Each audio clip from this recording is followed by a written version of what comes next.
Great. Well, welcome everyone. I'm so excited to have our guests here, Nicole Cook and Amanda Papp, to talk about our senior and kids programs.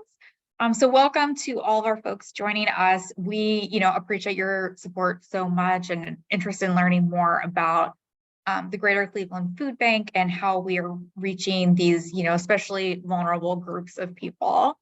But before we get our discussion started, we'll just do a little intro here for our guests. Nicole has been with the Greater Cleveland Food Bank for 6 years, and as I understand it, you started with the senior program. So you've been with you're during your whole experience here at the food bank. So you're the expert.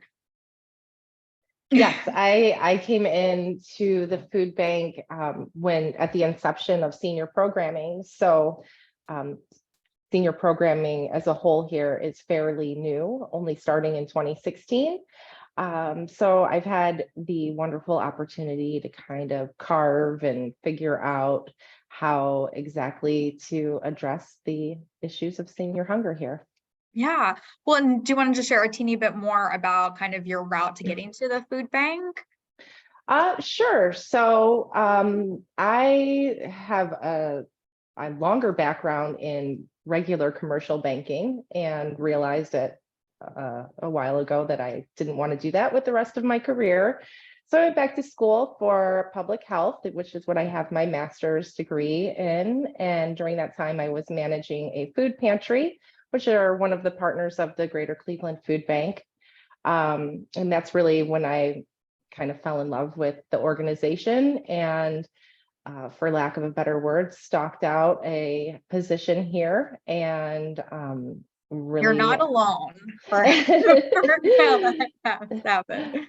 And so the rest is kind of history. I just really enjoyed my interactions with the seniors that I worked with at a food pantry over on the west side, and saw this position come up, and the rest is food bank history.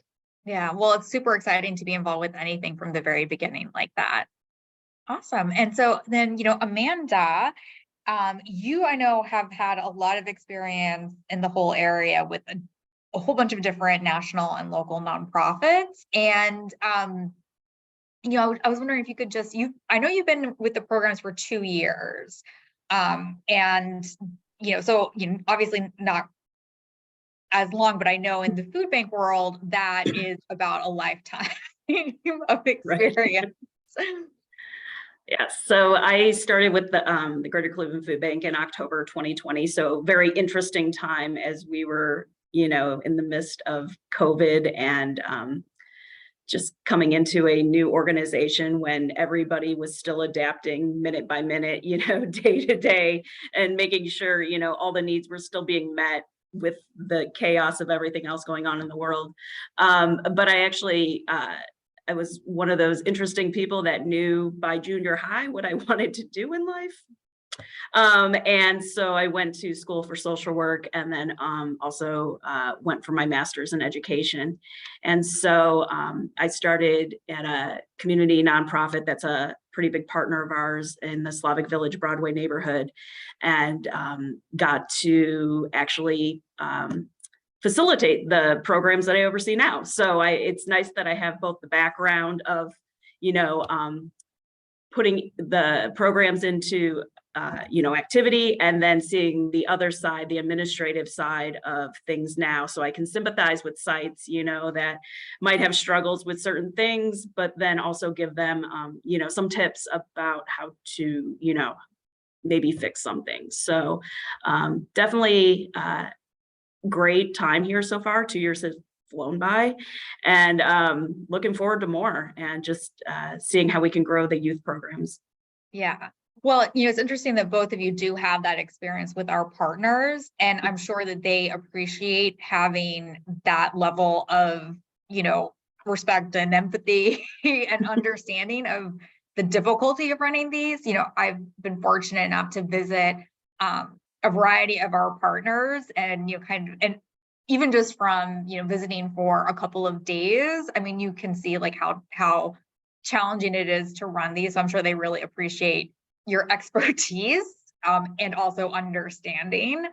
And I love it. I'm sure they love it too. So, we've been doing the Food for Thought series for, a couple of years off and on during COVID. And this is actually the first time that we have had someone to focus on our senior programs. So, Nicole, I'd love to actually have you kick us off today with just an overview of what our senior programs are. We've had, other folks like Montrese talk about more agencies and pantries, and other folks talk about our kids programs before, a while ago.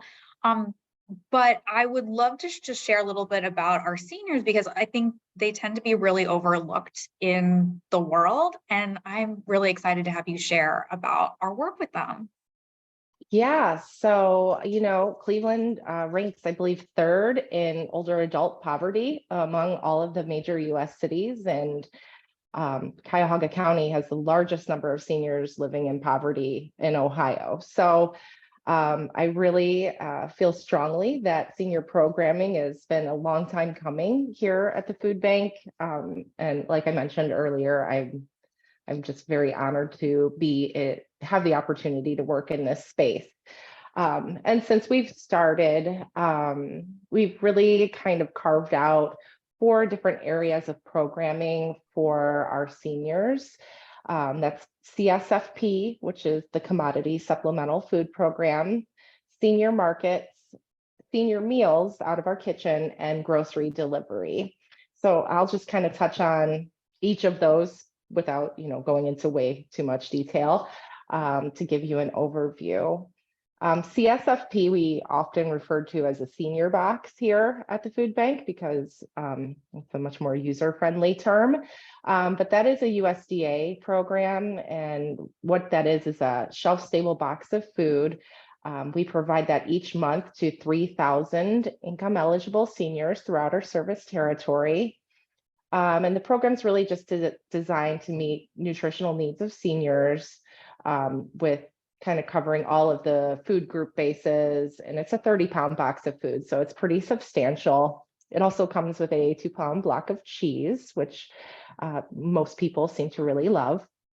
And folks either pick up their boxes monthly at a partner agency location, or they have an authorized person or proxy to pick up their box, or the boxes are delivered directly to their home, which is a pretty nice service.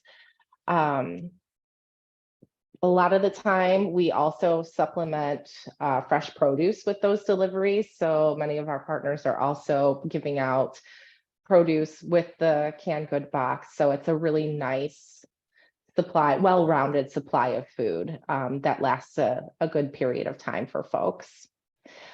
Our other program, Senior Market, is, think like a farmer's market type style program. Again, designed specifically for low-income seniors. And what we do is we provide a free delivery of fresh, nutritious produce, and also often add on some other perishable or other product that we can supplement.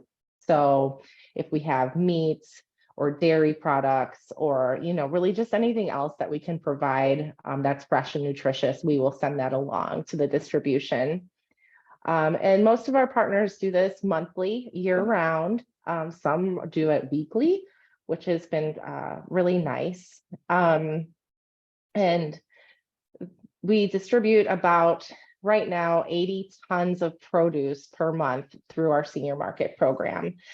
So we are reaching a lot of folks throughout our service territory there. But with the demand, we still have lots of demand for all of these programs.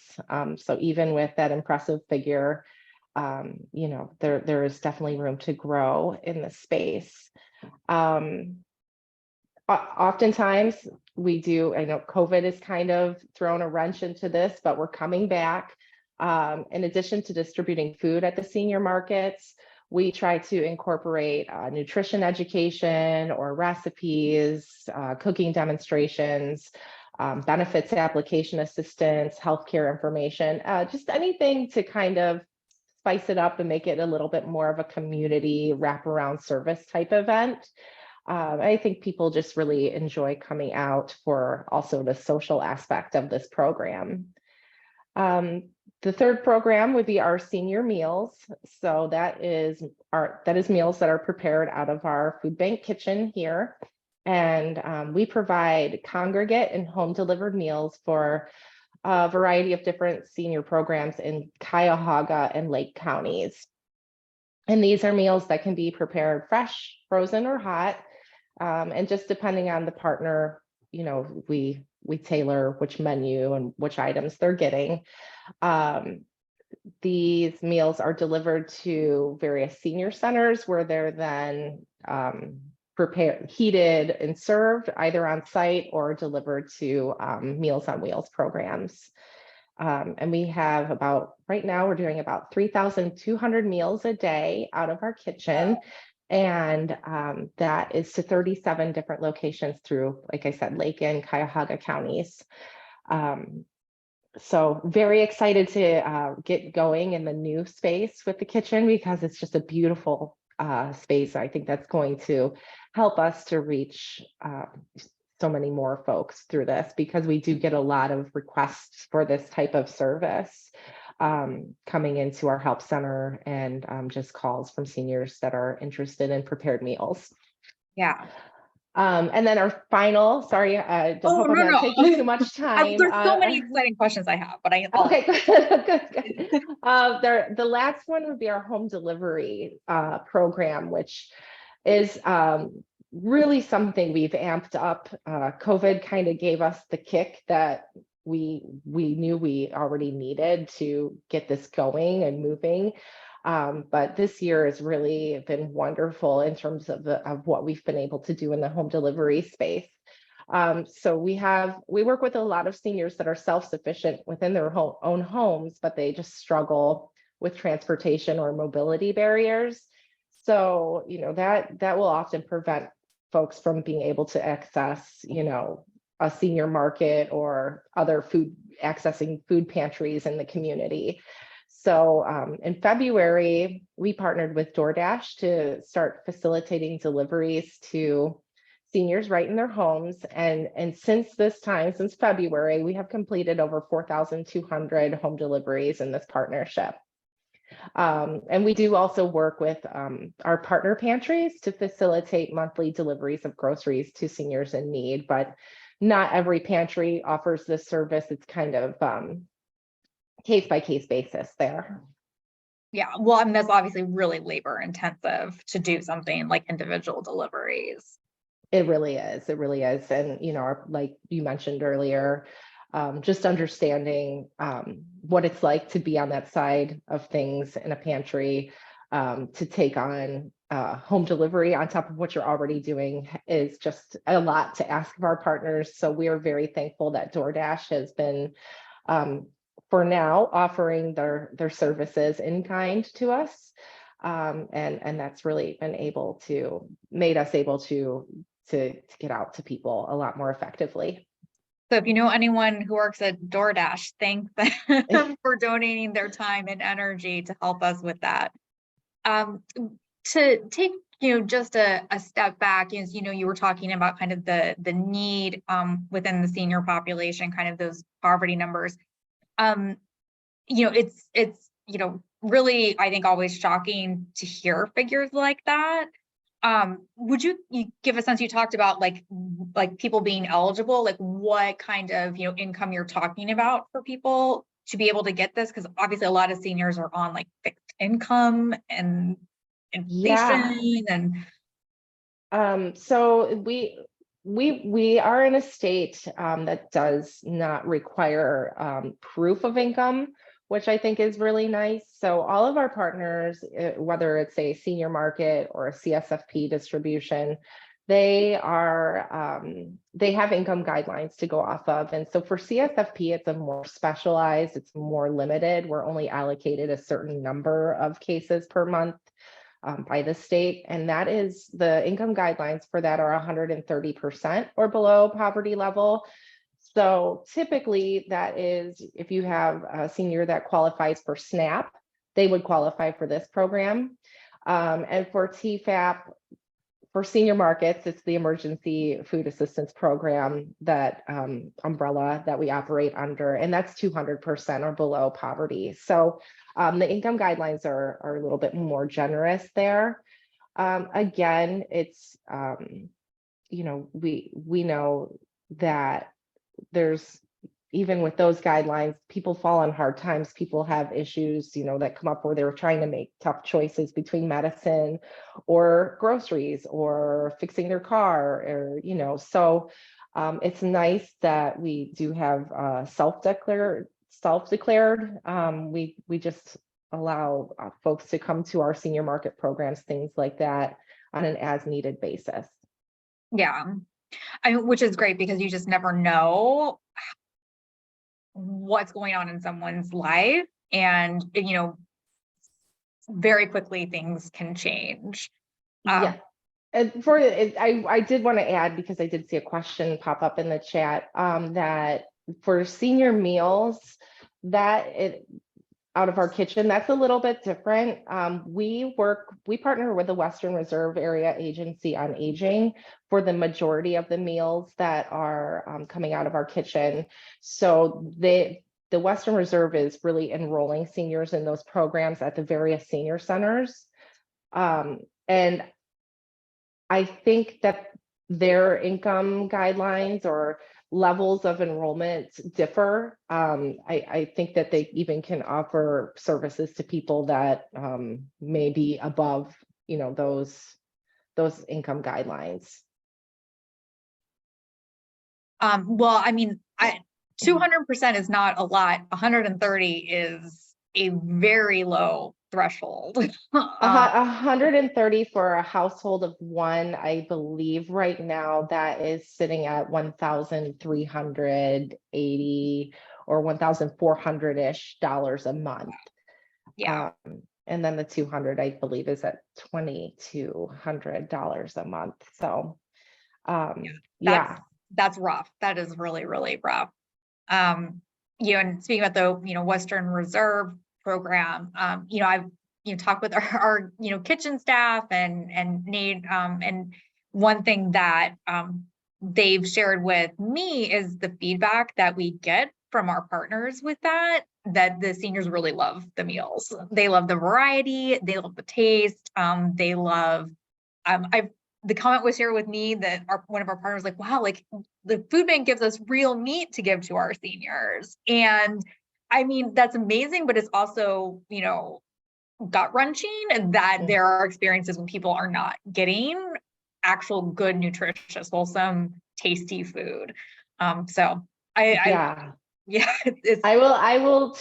going to toot the horn of the food bank kitchen right now, because the staff that prepares those meals and that leads the team back there, they really care about the food that we're putting out in the community. And we get meal evaluations from our different partners, and we look for consistent, you know, feedback. If, you know, they don't like the scalloped potatoes, like nobody's liking the scalloped potatoes, we will take that information and they will do they'll test the recipes, and they do taste testing to sample which, you know, how can they improve the meal. And it's always a favorite day for me when I get to go be the taste tester. Their food is amazing.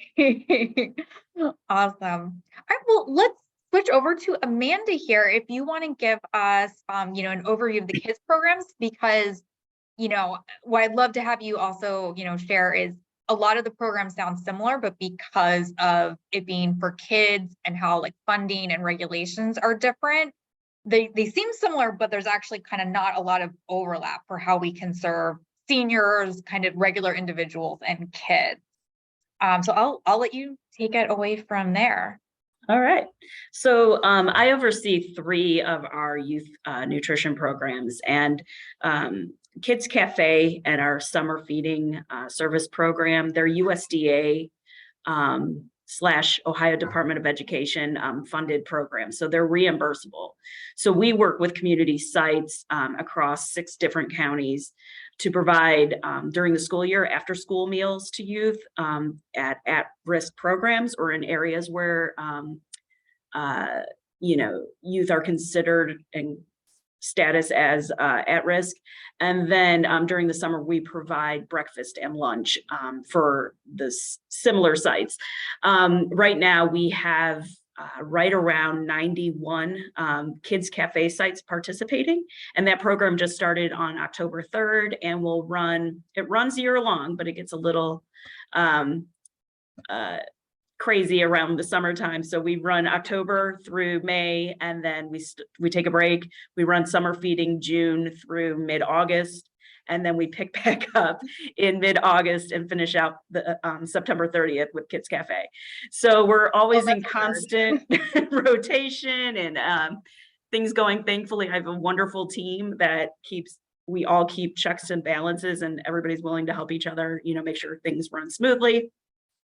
But our sites, they are in areas where their area eligibility is 50% or more of the youth in that attend that program qualify for free or reduced lunches. That's typically the school system that is in that area. So let's say, a site in Cleveland wants to apply. Cleveland is automatically 100% available. They can automatically qualify. And then when you get towards, some of the suburbs and things like that, we look at we typically look at the schools in that area to see what the percentage is. During COVID, I think we're touching on this later, but during COVID, we had some flexibility with that. Now we're back up to the 50%. We were able to bring sites on at 30% of free or reduced lunch, but we're back up at 50. So thankfully, we have wonderful partners. We partner with all the Cleveland Public Libraries, many of the Boys and Girls Clubs, both in the community and then within the schools. Our county, Cuyahoga County libraries, and then multiple sites that are community based, Salvation Armies and smaller ones. Last year, we served a little close to 297,000 meals for Kids Cafe, and then another 140,000 for summer feeding. So definitely a lot going on. What's nice is we have a nutritionist and with Nicole as well, that creates all of our menus. And so they make the nutrition specialists make sure that all the meals are, in regulation with the USDA and what they need for, age and serving size and things like that. So sites that we partner with like us because we serve fresh meals where it's, a sandwich, it's fruit, a vegetable, milk, and then the ever so popular, sunflower seeds that the sites do not like because the sunflower seeds get all over the place, but the kids love them. So always that balance with kids. Always. So, but that's where we're different than some other programs. Our meals are fresh and it offers a good variety for the youth. In January, once our kitchen is settled, we will be starting hot meals, and we follow very closely to the meals that Nicole has for the seniors. And I can vouch for the kitchen too. I hear wonderful things about our macaroni and cheese. The kids love it, and hamburgers.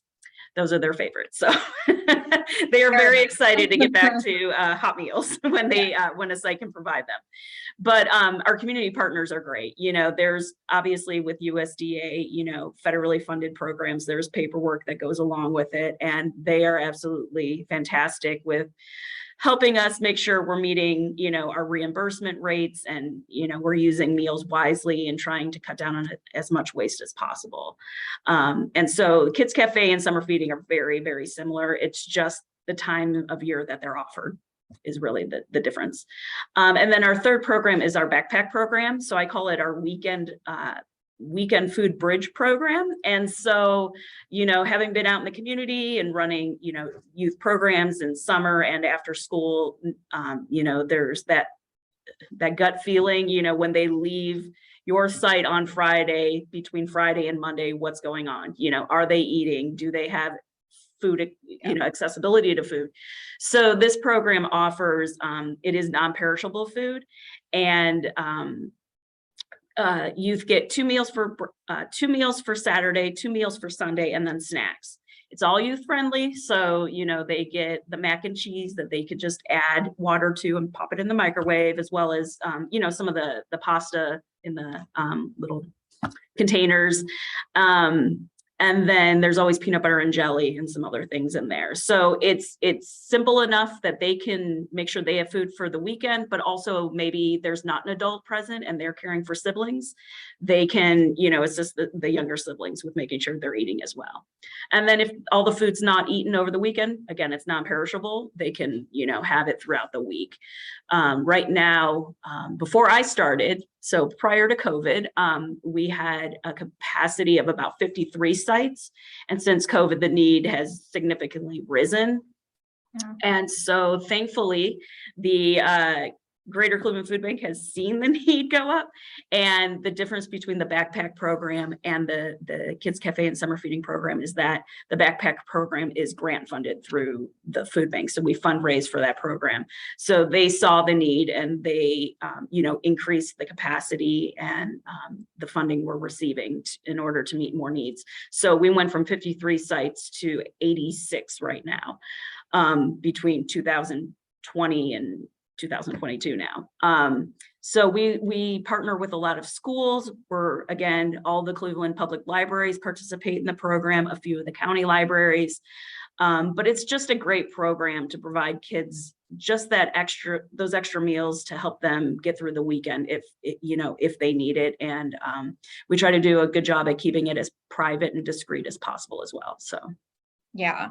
Well, to just jump back really quickly into the like program qualification, and that 30% to 50% is, you know, that sounds like it's so challenging because you could have, you know, 490 kids out of 1,000 who qualify, but the program can't because they're missing a cutoff. And that seems pretty harsh because those kids would have to try and go to another location somewhere completely different, maybe further from where they live, and they couldn't even get to it because there wouldn't be a program where they are because the numbers and ratios just don't work out. Right. So thankfully for our advocacy department, they are fighting hard to get that percentage hopefully decreased sooner than later. But where we've seen the most struggle, especially from summer of 2021 through summer of 2022, is some of those sites that we had in 21 did not qualify anymore because they were at that 30, you know, 0 to 49%. Another challenge we face is a lot of suburbs are right on that borderline, and they are the state and requirements in general. It has to be 50% or more. There's no leeway in there. So it's challenging, you know, and then, you know, if we're not able to serve a site, how can we be creative, you know, and try to help them figure out resources to use. So thankfully with some of the programs that don't qualify, they do take advantage of the backpack program because we don't have those same federally funded requirements since it is grant funded through the food bank. Yeah, just again, shout out to our donors who make that possible. Nothing that comes from the government can be used for that. And so when kids eat over the weekend through that program, that is 100% because of our supporters who make that possible. There's no backup plan on what those kids would be able to get if it weren't for our, you know, amazing and generous supporters. So just absolutely, I know our, program partners and our kids and their families are grateful, and we're, thankful that we're able to have that program. And I also really appreciate what you said about trying to have it discreet. A lot of kids, they hate that thing of feeling different or that other people will know about their family situation. So I love that we really take into consideration, treating, kids with, dignity and care and compassion, even in that kind of small way. Yeah. It's really Yeah. nice. And along with the eligibility of the COVID, waivers expiring, we also had the flexibility of what was called grab and go. And so our sites could offer meals to youth or an adult that was picking up for youth during COVID, which allowed a lot more youth to be fed. Now we're back to I call it the traditional kids cafe, CACFP, where youth have to stay on site to consume the meals. And it's been our sites are doing a great job in enforcing the change back to the traditional, but they definitely miss the grab and go. And so do we. We saw a decrease in our summer feeding numbers this year because we weren't able to send our mobile truck out to underserved areas, and provide those meals to the community because they couldn't be grab and go. It just presented some other, challenges. So again, shout out to our advocacy department for continuing to work on that and get that passed. I know our sites and even, the staff here at the food bank would be really excited if the grab and go program or, at least option came back. Yeah. Well, and, even, apart from kind of that macro level, I was at one of our sites helping with, paperwork and checking out for all the regulation stuff. But there was, a young girl there who, I'm probably about 7 or 8 and certainly had a rough morning. It was a breakfast thing and she was upset and, she didn't want to eat at that time, but she could not take the full meal with her. And, she something was going on, with her family and all that. And she couldn't take it with her. And it breaks her heart that something so simple that maybe when she's feeling a little bit better and that she'd be able to happen and she can't. And, if the, federal person would be at that site at the wrong time, obviously that program would get into trouble. And it's, I wish our advocacy team all the best in helping to change that. But yeah, and I know also we do have some school markets similar to the senior markets, and that's run by some folks who work with a lot of our produce distributions and other things. So we also try and supplement some of the meal programs also with ways that families can connect with other food, because obviously, if a child is in need, their family and other, siblings and other relatives are probably also in need too. But yeah, so we've talked a little bit about, how it's been with the changes from kind of during COVID to this kind of traditional old new world that we're in. But so folks, know our fiscal year ended in September 30th. So I just, let's maybe talk a little bit just about how fiscal year 22 went. I know overall for the food bank, we actually ended up serving more people than we served last year, largely due to inflation.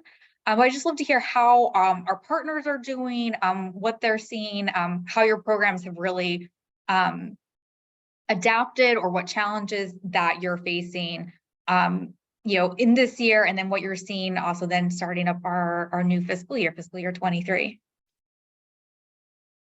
And whoever wants to go first can go first. Well, I would say, I think that we serve a great deal of seniors, almost 90,000 seniors, unduplicated seniors in 2022. And we get calls every day. I get calls every day from seniors that are looking to access our services, be added to a home delivery program. So definitely that the need is going to continue to grow. The challenges we have had mostly have been really around, the change in the like staffing, people are moving to different jobs, things like that. So, our partners and, the people who are working at senior centers or service coordinators, things like that, the staff turnover is so much that it's hard to keep programming consistent because there is nobody there on the receiving end to make sure that they're doing the things that they need to be in compliance with, our requirements. So that has been a challenge really since COVID. So we've had to pivot. I hate using that word. I'm so sick of it, but that's really what we've had to do in the last couple of years, really, to adjust our programming models to make it so it's doable for our partners and we're able to continue to get the food out, because even if there's nobody there or the staffing has turnover, the seniors that are in those places still are in need of food and need that access to nutritious food. So we've been working with Sanson Produce mostly, most recently, to pre-box make up produce boxes for most of our senior market programs. So rather than getting those bulk pallets of produce where there's usually volunteers that will sort and set up the distribution, the boxes come ready to go. So we, if you have 100 seniors that you want to serve in your building, we send 100 boxes, and it requires a lot less labor on the side of the partner agency. But there's a cost to that. So that is something. Thank you to all of our donors out there that have helped us to continue that, because there is quite a difference in the cost for managing those programs. Yeah. Well, I've been at some of our sites that do the produce boxes, and I mean, you can tell, like, the setting up a farmer's market style produce distribution would be extremely labor intensive to serve the same number of people. And most of our partners are volunteer run and that's really hard. I mean, it's a lot of work, and anything to make it simpler and easier to serve more people is great. I've heard, and I hate to put rumors you hear around the building into conversation, but that with our larger new building here, we might be able to start doing some of those boxes ourselves. Is that rumor accurate? That is accurate, and I'm really excited for that to happen. I don't know when it's going to happen. We're still settling in very much into this new space. With there's still work being done, but it's going to really help us in terms of moving a lot of our retail donated produce, most likely, and just to keep that the cost down and make it more sustainable. I'm hoping that will happen within the next year or so, where we'll be able to transition some of that over to in-housing our produce box program.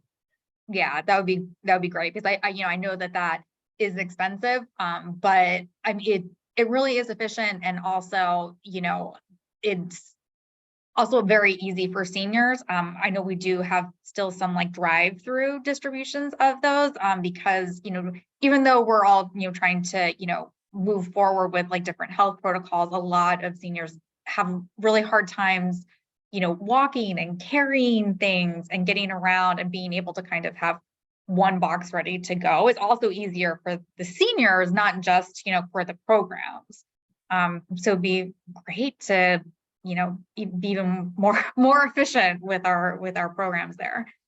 Yeah, I don't want to say anything good came out of COVID, but I think a lot of things bubbled up to the surface that forced us to relook at how we do things, and some of the things that we've changed to comply with COVID and keep everybody safe has really changed the way that we're going to do things from here on out. So yeah, that's a great point, Kate.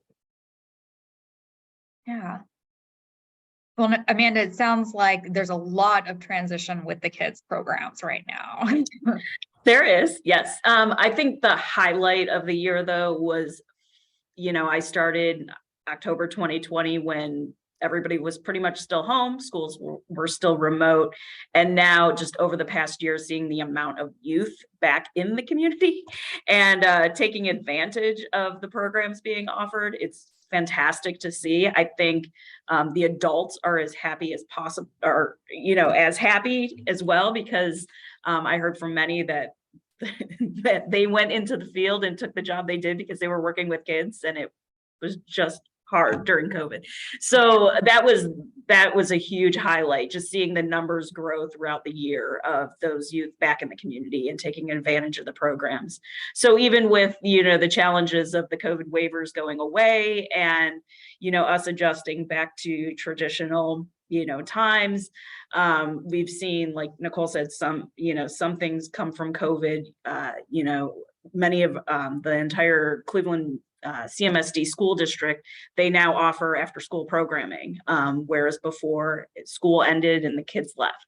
So now we have significant amount of partners, community partners in the schools, and we're partnering with them to provide the after school meals. So that's great to see those numbers, going and youth taking advantage of them, of the, food that's provided. But again, supply chain issue still causing, changes weekly, if not daily. The kitchen will let us know, hey, we don't have this, this didn't it was supposed to come in on this truck, it's now delayed, so constantly making adjustments, and they've done a fabulous job trying to balance all those adjustments while still meeting the strict criteria from the USDA of what needs to be served, how much needs to be served, and providing like nutritious but good meals as well. So our sites have been great at being flexible and understanding, and we know the supply chain challenge will continue, so we're just kind of day to day doing what we need to adjust to it. Yeah, I mean, our kitchen, our food resourcing team operations, I mean, they have done some real magic. And every time that we think that it's going to calm down, something else happens, whether it's supply chain or something else. It's crazy. But something that I know you had mentioned when we were talking earlier, that we're going to be maybe restarting our meal taste testing. That is going to be new. We want to explain a little bit about how that works, because I think it's amazing how much care we take with our meals. Right. So we know that because of COVID, for a long time, we only offered cold meals out in the community, and we're getting back into the offering the hot meals to sites that have a food service license and are able to safely provide hot meals. But we're always looking for ideas and suggestions on updating our meals. We have, I believe it's an 11-day rotation of cold meals. And so as much as the youth love the peanut butter and jelly, for those sites that are allowed to have peanuts at them, they would eat peanut butter and jelly probably every day if we provided it. But we want, new items too. So prior to COVID, there was a taste test done, and it had fantastic outcomes. Menus were kind of redesigned. Unfortunately, a month later, COVID hit, and those plans had to be put on hold. So now that, we are, youth are taking field trips again and things like that, we are planning hopefully in either February or March to do a taste test and bring out some of the sites to the new food bank to check out the site, but then also have them do taste tests. I was at a site the other day, and we've had more than one youth mention broccoli, and how can we get broccoli? And we're like, okay, let's work with this, and so we were able to introduce a few new food items to kind of keep things interesting and fun and new for the youth. But definitely the taste test will be a fun way to get more feedback and let let the youth from some sites actually see where their meals come from. So we're excited about that. Yeah. Well, so I know when we did it before COVID had shut down, we'd had some volunteers kind of help with that process. And I remember hearing a story about that taste test where, at the one table, there was, a couple of different kids and, kind of eating their meals. And then, the volunteer noticed that one of them like wasn't eating anything. And, they, try to, watch and then, talk to the child, and they were like, is there something wrong? Do you not like it? Can I get you something else? And she said that she was making sure that all the littler kids got to eat because she was worried that there wouldn't be enough for them.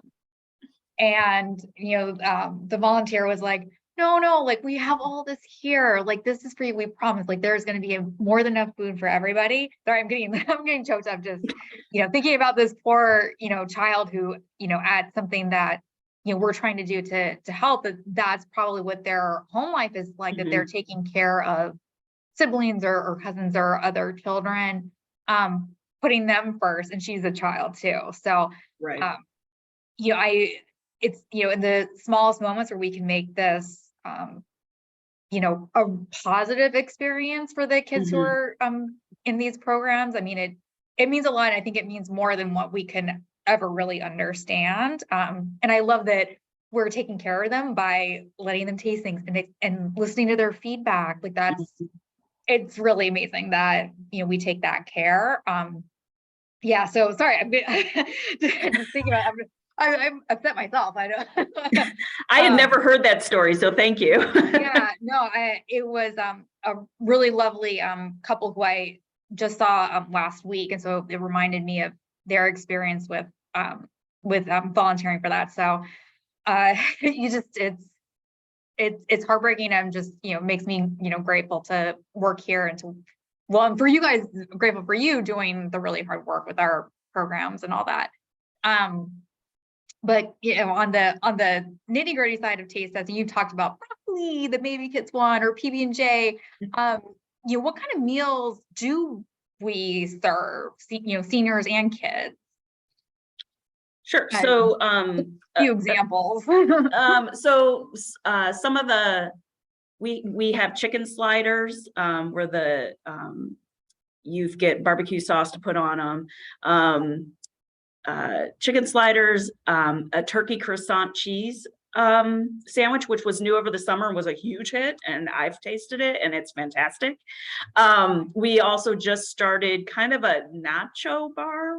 We introduced Tostitos over the summer, or any type of tortilla chip, and used it with salsa, and they loved it. So now our kitchen was great and found a cheese cup that can go with it. So they kind of have a nacho bar certain days, which all sites have to display the menu. And so there are days the youth will look at the menu and know what days they're coming because they want that meal.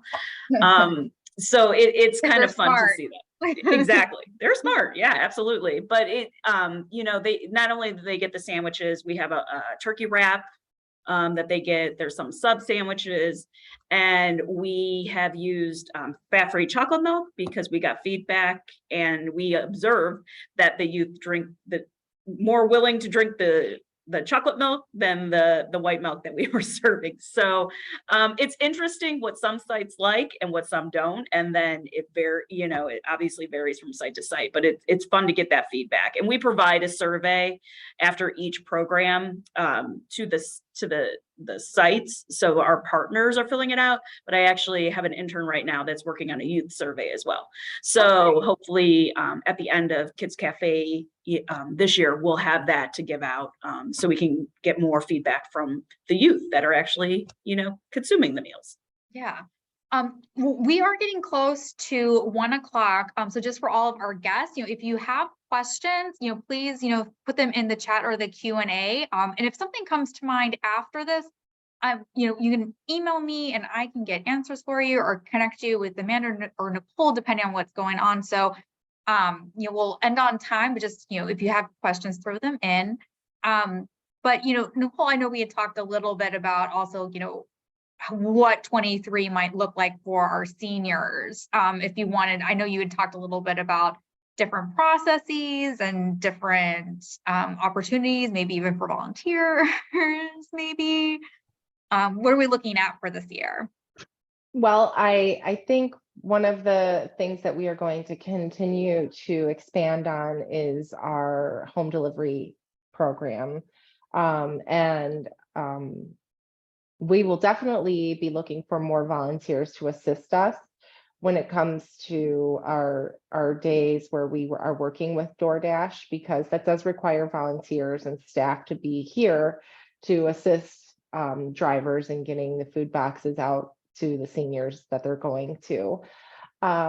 We're growing, so the issue of senior hunger is not going away. It is a growing issue. The population will continue to grow, and just as we're in these times where we're struggling with inflation and just rising costs of pretty much everything, we have a lot more seniors that once they get their Social Security check and they pay all of the things that they need to pay, their house and other expenses, there's not much left for them in terms of food options. So we will continue to work to grow our senior market program, and most likely, in the future, we will ask for more of a CSFP caseload. And probably the biggest thing that we will be doing is working to expand meals in our kitchen.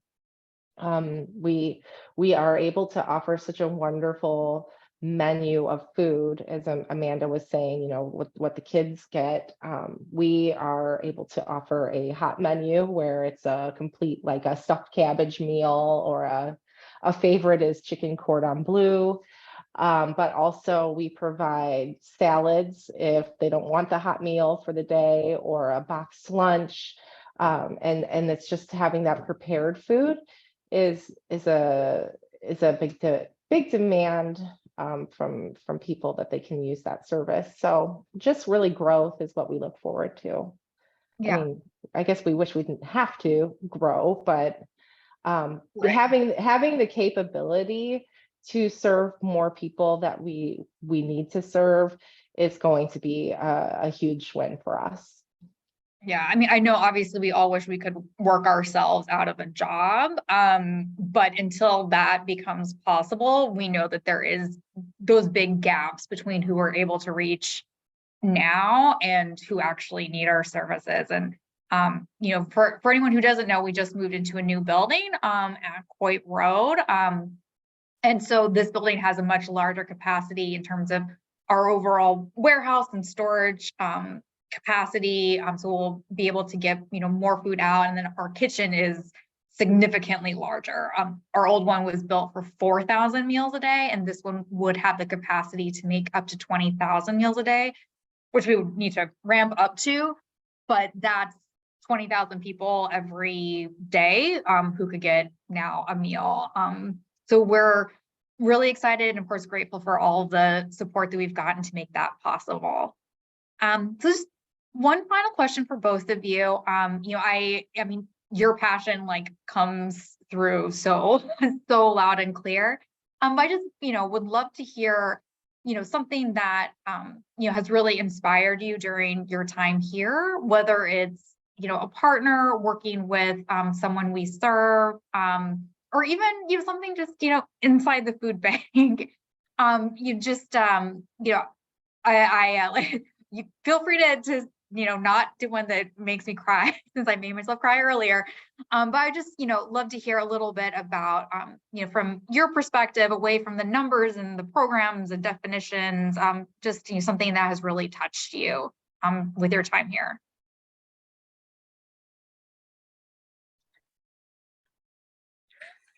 Okay, I'll go first.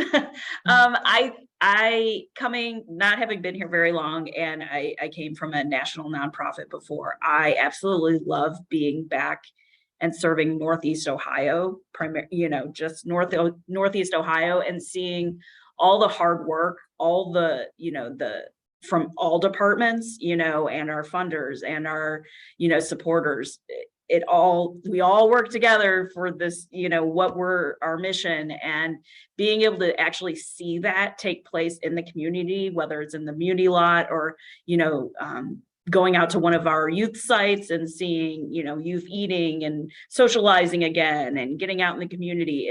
It's fantastic. There's great work being done all over, but getting back to my roots of Northeast Ohio and actually seeing it in action is fantastic. Yeah, I would just, I would say that one thing that always sticks with me that happened a little while ago, I was at a senior market distribution and a woman pulled me aside and she just said, "Thank you for remembering us." And I don't want to make myself cry, but just that, she just was so touched that somebody thought of the seniors in her space, and that she's like, "I feel a lot of the times that I'm forgotten, and this makes me feel like I'm remembered, and it just means a lot that this food is here because I really need it." So that is just one of those things that just always sticks with me. Yeah. Wow. I mean, I can't thank you both enough for joining us here today and for what you do every single day and what your teams do, and our partners. It's a shame that we have to have these, large and growing programs, but it's really incredible, what you've been able to accomplish and what I'm sure you're going to accomplish this year. So, thank you both again so much for joining us. I learned, so much. Every single time I talk to you, I learn more, and cry a little bit. But I really appreciate your time. And thank you to everyone who is with us here today. I will be sending out a recording. Obviously, please feel free to reach out again with questions, or to visit us at COIT. We would love to have you. If you are interested in volunteering, you can visit our website, greaterclevelandfoodbank.org/volunteer. We always appreciate all the help we can get. And then just last but not least, on December 14th, we'll have Dwayne Brake with us, who's our VP of Operations, and he's going to talk about our new facility, which is an incredible building. Is going to help us, serve more people than ever before. And we'll also are, fingers crossed, we should be able to do that hybrid, so both on Zoom and in person. So if you'd like to come down and visit us on the 14th, you can do that, and we'll show you around the building as well. But again, just thank you both so much for being with us today. Thanks to our guests, our supporters. We appreciate that, and hopefully we will see you soon next month. And happy Thanksgiving to everybody in the meantime.